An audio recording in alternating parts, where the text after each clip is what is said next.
everybody. This is my Halloween series. I'm going to talk to you guys about some of the scary sounding terms or phrases or concepts in real estate to give you a better idea of what you're getting yourself into when you go to buy your house. Like any profession, there's some jargon out there that can sound confusing. Usually though, the meaning is pretty simple. This first term that I'm going to talk about is something that I get asked about often. I'm actually talking about EMD.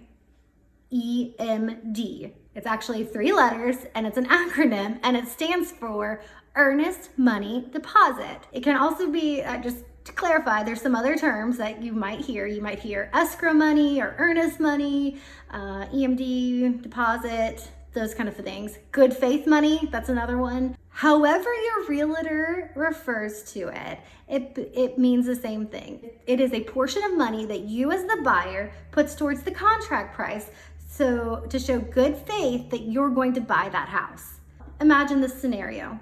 You put your house on the market, it's a very nice house, the market's hot, you got a bunch of showings coming in, multiple offers, but you just happen to see one of the couples and it was a cute newlywed or almost newlywed couple. They come to you with a contract and you say, yes, I want you to have this house. You take your house off the market and you wait for them to get financing, to get married, go on their 10-day honeymoon to Maui, and then when you come back, you find out that the groom slept with his ex-girlfriend the night before the wedding and the bride called off the wedding and wants to cancel the contract.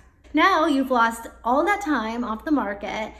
With it being pending, you have probably incurred some costs, whether it be utilities, mortgage payments, maybe insurance. Most frustrating part is that you have to start this process all over again. Well, the good thing is that buyer puts some earnest money or good faith money down, and you as the seller can go and ask them and say, hey, because you've kind of screwed me here, buddy. You mind if you give me some of that money or all that money? It's basically mitigating loss or getting paid for some of your loss. I know that specific scenario seems a little far-fetched, but this kind of thing can happen all the time. Financing can fall through, circumstances can change, jobs can change. I mean, there's a lot of reasons why a purchase doesn't go through. The good news is for buyers is that money is not an additional cost. The earnest money actually goes towards your closing costs at the end. Closing costs. So that's another one of those terms that's kind of, you know what the term is, you've heard about it, but maybe you're not sure what all that includes.